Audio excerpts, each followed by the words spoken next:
give a priority for a Kiddy Foundation. You are not here because you have no places to go. As most of you know, I lost my dear sister, Qudus, due to a car accident.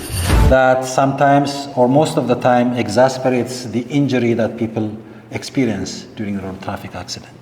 Like, I would not recommend a cute dog like that on your lap when you're driving.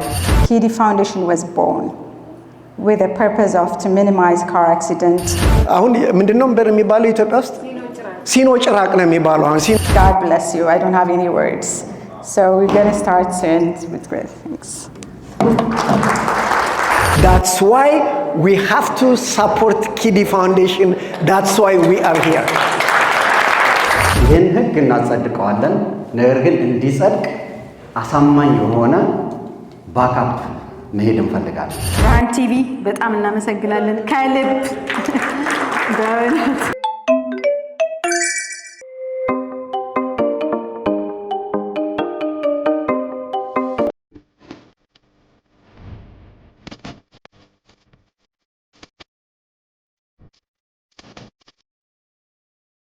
Okay, thank you for coming. It's a pleasure to be here, and so this is the third Kiddy Foundation annual fundraising meeting. So I see very familiar faces here. So most of you have been here. This is not your first time, but I see some people, some new faces. I would like to welcome you in behalf of Kiddy Foundation. So this one will be a little bit different this time around. So what makes it different is because of we have some people which they have no privilege to speak our heavenly language. So to accommodate them, we have to do it in English. So I will give you what will be the following sequences for the event. But before I say that, recently I took a trip to Ethiopia. And it's just about, I came back about 2 weeks ago. And I had a privilege to visit a Kiddy Foundation office in Addis. So when you walk into their office, which you have no choice, my impression was like, wow, these guys are in business. They are serious. I mean, they have beautiful, amazing office that you will be under the impression how Kiddy Foundation, how they are in a serious business when it comes to what they are doing back home. So I had that privilege, and I was so happy to see what they are doing in person. So we will go straight to it. First of all, I would like to apologize in behalf of the foundation for a little bit of delay start. So we'll try to catch up as we go. So without further ado, I would like to invite Elsie, the foundation founder and the president of Kiddy Foundation. Please welcome her with a round of applause. Thank you. First and almost, I would like to give a glory to God for bringing us together this evening. Praise God. So, thank you so much. As a founder of Kiddy Foundation, it's my pleasure to welcome you at all of our third annual fundraising dinner tonight. Is both a celebration and how far we can come, and reaffirmation of how we share the mission of saving lives and supporting those who are affected by car accident in Ethiopia. As most of you know, I lost my dear sister, Qudus, due to a car accident in Ethiopia about 5 years ago. From that pain, Kiddy Foundation was born with the purpose of to minimize car accident tragedy in Ethiopia. Thanks to your support, we have raised awareness, educating the public, and provided support to car accident victims and their families. In addition to our work in Ethiopia, we are now supporting Ethiopian newcomers in Toronto through a road safety initiative with the Ministry of Transportation and Toronto Police Service. I would like to extend my special thanks to our generous supporter, Avesha Injera, Flamingo Injera, and Kera Fish Market.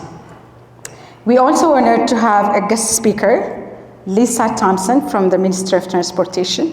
It's an honor to have you guys. And Paul Qureshi from Toronto Police Service.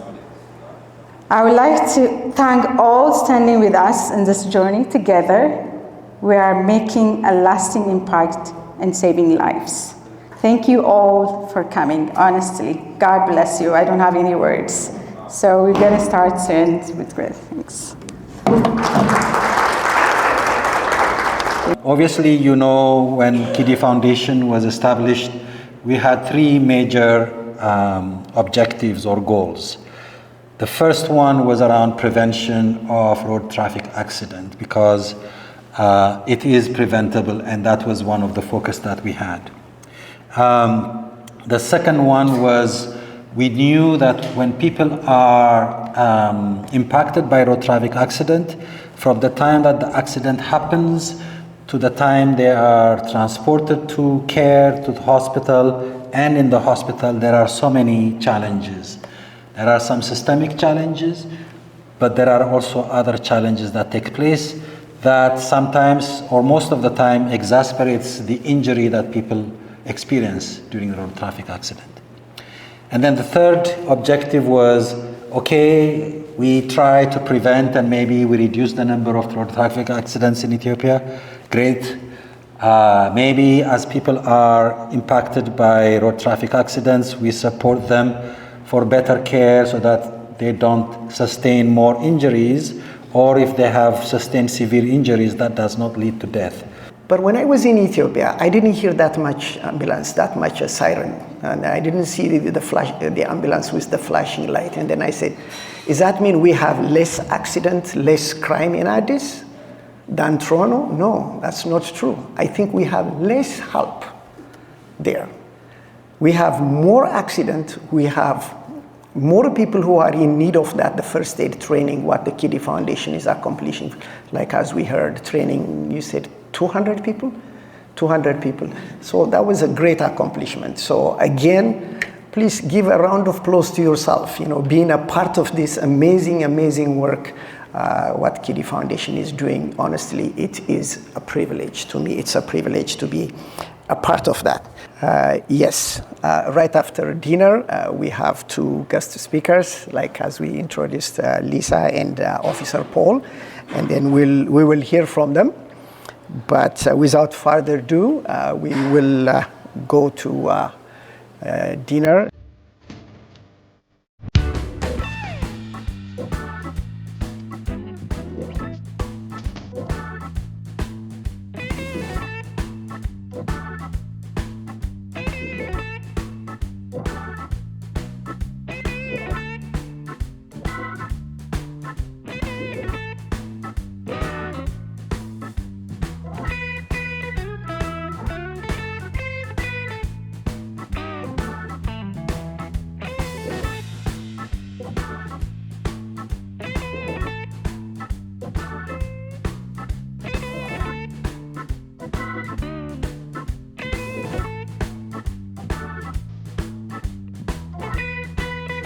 የመሃል ከተማ መዳረሻና የዲፕሎማቶች መገኛ በሆነችው ሳርቤ በማራኪ ኮሪደር ልማት ደምቆ በሚገኘው መንደራችን ላይ የመጨረሻውንና ሶስተኛውን ብሎክ እነሆ እያልን ከልዩ የከተማ እይታና ከጧት ፀሐይ ጋር አጣጥሞ የያዘውን ብሎክ ከባለ 1 መኝታ ከ75 ካሬ ጀምሮ እስከ ባለ 3 መኝታ 146 ካሬ የተለያዩ የካሬ አማራጮች አቅርበናል። ለ10 ቀን በሚቆየው ዲስካውንታችን 100% ለሚከፍሉ ደንበኞቻችን 40% ቅናሽ የምናደርግ መሆኑን በደስታ እያሳወቅን እንዲሁም በሌላ የክፍያ አማራጭ 10% ከፍለው ቀሪውን ያለምንም የዋጋ ጭማሪ በ36 ወራት የግንባታውን ሂደት እያዩ የሚከፍሉበትን መንገድ የተመቻቸለት። በተጨማሪም የንግድ ሱቆችን በመሃል ፒያሳ ከአድዋ ሙዚየም ፊት ለፊት G+5 ቅንጡ የገበያ ማዕከል ከ900 ሺህ ብር ቅድመ ክፍያ ጀምሮ የግሉ ያድርጉ።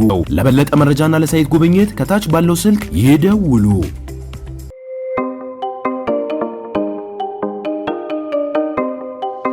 Yeah, so we do enforcement on any kind of license plate that's being covered, concealed, and it's not legible in any way, shape, or form. It doesn't matter how loud it is. So I have a question for everybody.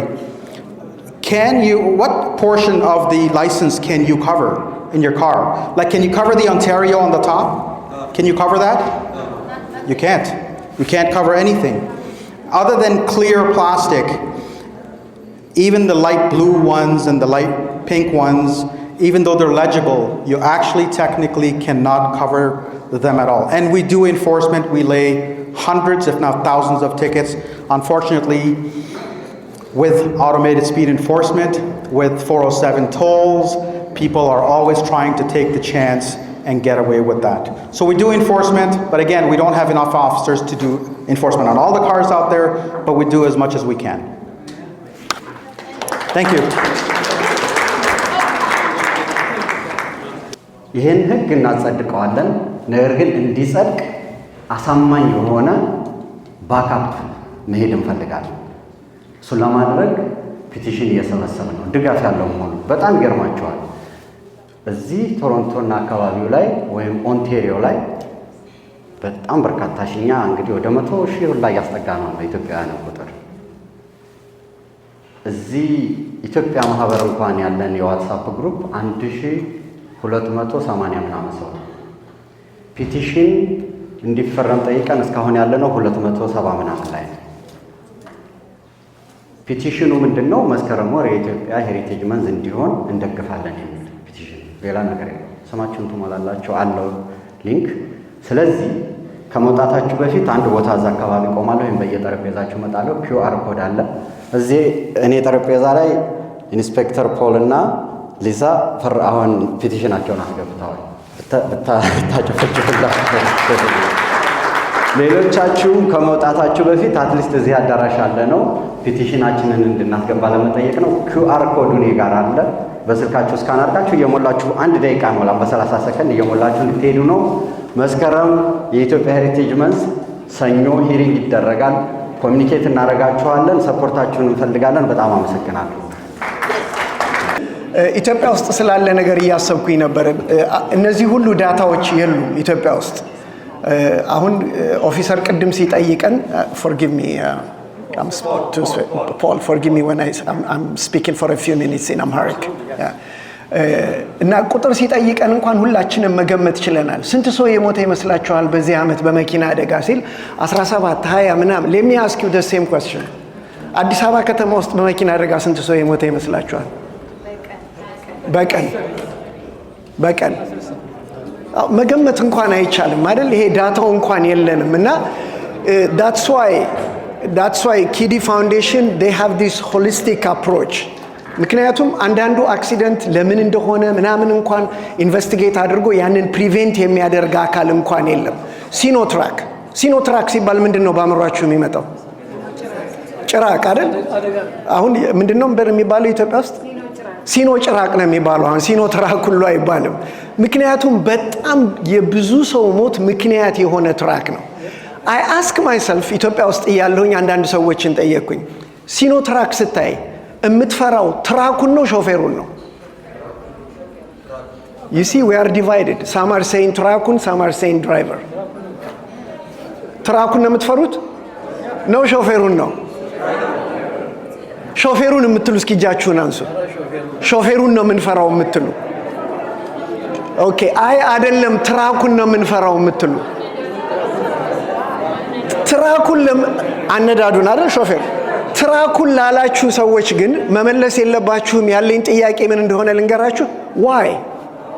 why you think there is something with the truck? ምክንያቱ እዛ ትራኩ ፍሊፕ ያደረገው በትራኩ ምክንያት ነው? ድራይቨሩ ነው? ኤግዛክትሊ። ፕሪቬንት ለማድረግ አክሲደንት ከደረሰ በኋላ ምንድነው አክሲደንቱን የሚያደርሰው? ላክ ኦፍ ትሬኒንግ ነው? ትራኩ ነው? ድራይቪንግ ላይሰንስ አሰጣጡ ነው? መንገዱ ነው? መንገደኛው ነው? እነዚህ ሁሉ ጥያቄዎች መመለስ አለባቸው። That's why we have to support Kiddy Foundation. That's why we are here. Thank you. በጣም ነው የማመሰግነው። እግዚአብሔር ያክብርልኝ። የሚሰራው ስራ መቼም እንደ ውሃ ጠብታ ነው። እኛ የጀመርነው ኪዲ ፋውንዴሽን በጣም ብዙ ሰው ገብቶ በዚህ ፋውንዴሽን ቢሰራ የራሱ ፋውንዴሽን ይዞ ስራው በጣም ብዙ ነው በእውነት።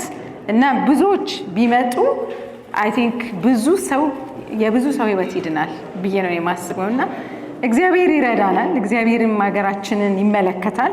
ከእንደዚህ አይነት አትሊስት ይህንን እንኳን ዝም ብሎ መቀነስ መቆም የሚችል በሽታ ነው የሚለው በእውነት በቃ ተላላፊ በሽታ ነው የሚመስለው እና እንደሱን እንኳን ማቆም እንችላለን። አንድ ላይ ሁላችንም ብንቆም የሚገፋ አይመስልም፣ ግን ይቻላል፣ በእውነት ይቻላል፣ ለውጥ ይመጣልና በጣም ነው የማመሰግነው ዛሬ ምሽታችሁን ከኛ ጋር ሁላ እንደው ጊዜያችሁን ሰውታችሁ ስለመጣችሁ። እኔ ምንም ቃላት የለኝም በእውነት እግዚአብሔር ያክብርልኝ። ደግሞ ያዋቸው እነዛ ህፃናቶች በእውነት ማለት አንድ ቀን ነው ፍሬው የምታዩት። አሁን ላይ መስል ይችላል፣ ግን ፍሬው ይደርሳል፣ ጊዜው አለ ሁሉ ነገር እና በጣም በጣም ነው የማመሰግነው በእውነት። አሁንም ቀጣዩን ጊዜ አብራችሁን ትቆማላችሁ። እኔም እግዚአብሔር እድሜ እስከሰጠን ድረስ እታገላለሁ። በእኔ ጀኔሬሽን ባልቅ ሜቢ በሚቀጥለው ጀኔሬሽን የሚያድጉት እነሱ ሊያስተካክሉት ይችላሉ፣ ተስፋ አደርጋለሁ። አሁን ደግሞ ከኢትዮጵያን ኮሚኒቲ ከኒው ካመርስ ጋር የምንሰራው ነገር ለውጥ ያመጣል ብዬ አስባለሁ። እግዚአብሔር እሱንም መንገድ አለው። ለምንም እንዳገናኘን አላቅም፣ ፕላንም አልነበረንም፣ ግን አለው እግዚአብሔር መንገድ አለው። እኔ አሰራሩን አላቅም እና ግን እድል ነው ደግሞ እንደዚህ አይነት በሮች ሲከፈቱ ማየቱም ጥሩ ነው በማለት ነው። አንድ አይነት አላማ ነው ያለን፣ ሁላችንም ሰው እንዳይሞት ነው በመኪና አደጋ። ስለዚህ በጣም በጣም እኔ ምንም ቃላት የለኝም፣ ግን አብራችሁን ሁኑ። የሜምበርሺፕ ፕሮግራም እሱን ላውንች እናደርጋለን። ፕሊዝ ሬጅስተር ለማድረግ ሞክሩ። ከዛ ደግሞ ስፕሬድ ዘ ኒውስ በጣም በጣም በቃ በጣም ብዙ ሰው መስማት ያለበት ነገር ነው። በጣም ብዙ ስራ እየሰራ ነው። እንደ በእኛ አቅም እንኳን ይህን ያህል መስራት ከቻለን በጣም ብዙ መሰራት ይችላል ብለን እናስባለን እና ቴንክ ዩ ሶ ማች ጋይስ። በእውነት እኔ ምንም ቃላት የለኝም። ተባረኩ። Thank you for Lisa and Paul again. It's a privilege to work with you, honestly, and looking forward for more workshops for sure. And then we're going to come, I'm sure there is a way, and then we can work together, and then maybe in the future, who knows, we're going to take it to Global Affair, and then we can, we go for it. Thank you so much. Thank you for everybody. በጣም እዚህ የሰራችሁ የረዳችሁ በእውነት እኔ ምንም ቃላት የለኝም። ቮለንተርስ ምንም ቃላት የለኝም። እንዴት በእውነት በቃ ስፒችለስ ነኝ። እግዚአብሔር ይስጣችሁ። ይሄ በቮለንተር ነው የሚሰራው፣ ኢትዮጵያን በቮለንተር ነው የሚሰራው። ስለዚህ ታስፈልጉናላችሁ። ብቻ አብራችሁን ቁሙ ሁላችሁም። ብርሃን ቲቪ በጣም እናመሰግናለን ከልብ በእውነት ሁሌ ከኛ ጋር ምንም ሁል ጊዜ በቅድሚያ ስለምትገኝ ፎቶግራፈሮች ዴቭ ኢዩ አይ ቲንክ መሰለኝ አይደል ስሙ። በእውነት ሁላችሁም በቃ እኔ ምንም ቃላት የለኝም፣ ግን በቃ በደስታ የሚመጡ ሰዎች ደስ ይላል። አይ ቲንክ ብርሽ በጣም ተደስቶ ነው የሚመጣውና ከኔ በላይ ተደስተ ነው የሚመስለኝ። በእውነት በጣም በጣም ነው የማመሰግነው ዴቭ፣ ሁላችሁም፣ ሳላ፣ ኤቭሪባዲ በቃ ቦርድ ሜምበርስ፣ ጓደኞች፣ ኢትዮጵያም አብረውኝ ሲሰሩ የነበሩ ያገዙኝ እና ሁሉም ብዙ ሰው አሉና እንደዚህ ነው ብዬ አልጠራም፣ ግን ሁላችሁም እግዚአብሔር ይስጥልን፣ እግዚአብሔር ያክብርልን። ሰላም ሁኑ።